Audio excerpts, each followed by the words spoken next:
to be able to be a part of something bigger than myself. The athletics portion is still really important to me, but also the community. While I was gone from the team because I was living out of state, the team grew, gathered around each other, championed each other through really difficult periods of time. I knew that was something that I was missing in my life. I still love the running aspect, I still love the athletics aspect of it, but I really love the community and the support that the team brings. It's a place where I feel like I belong. I have people who are accountable to me, and I have people who I can be accountable to, and that's really important for my sobriety and my recovery. Addict II Athlete is an amazing story. I think it's kind of a cool thing to revisit this now and then to remember where we came from, but it started in 2011, my own journey, my own recovery, which was in 1996, overcoming some of my own addictions. Getting into the workforce and actually collecting money from paychecks without spending it on stupid things like substances. I felt like I needed an outlet. I cut everybody off because they were all surrounding themselves with addictions and some scarier things were going on. And I felt like I needed to leave that group. And it was hard because I didn't have anyone else.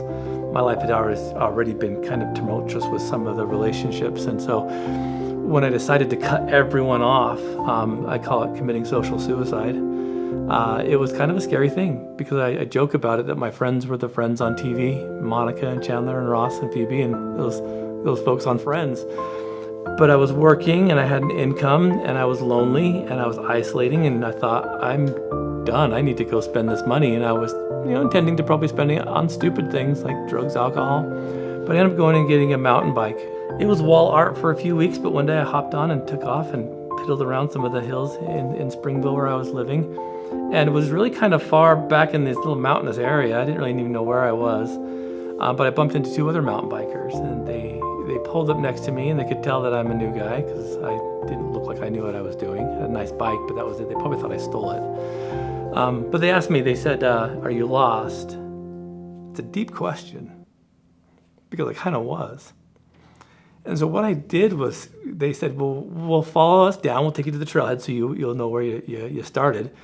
And they took off and I watched them and as they would slow down, I'd slow down. I kind of watched the way they would lean into turns. And so I kind of did that and kind of felt like I'm a mountain biker.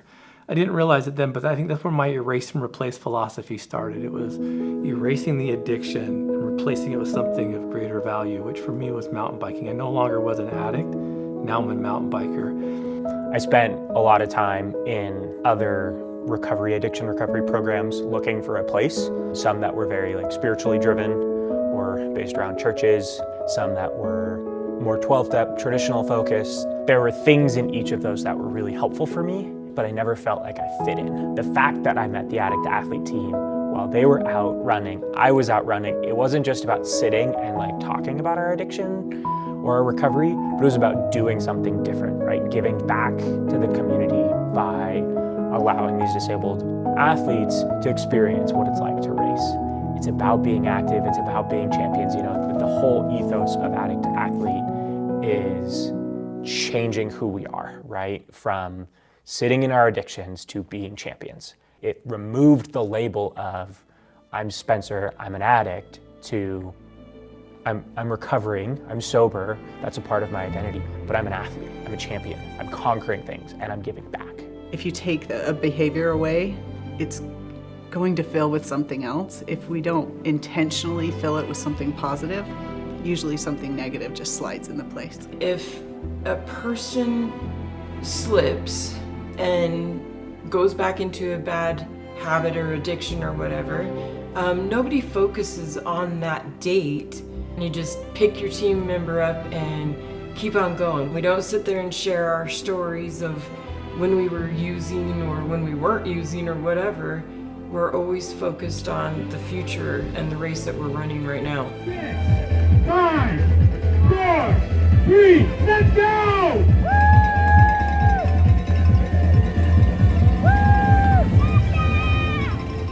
It's the work that you put into yourself. We'll be here for you, the team will be here for you. It has given me, and it can give others, answers to what they're looking for. Me, 30 plus years in my addiction, and I've been able to find the answers that I've been looking for. No one finishes alone. Just like in addiction recovery, it takes a community.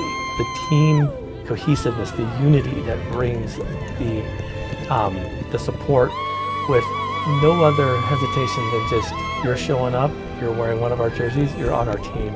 Doesn't matter if you're from northern Utah and you're participating in southern Utah.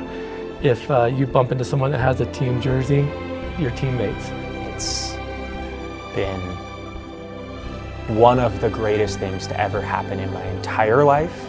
It's been one of the biggest reasons I've been able to stay sober, to find myself and grow beyond just someone who has a label of an addict into the type of person, the type of man, husband, co-worker, brother that I want to be. Athletes, who am I?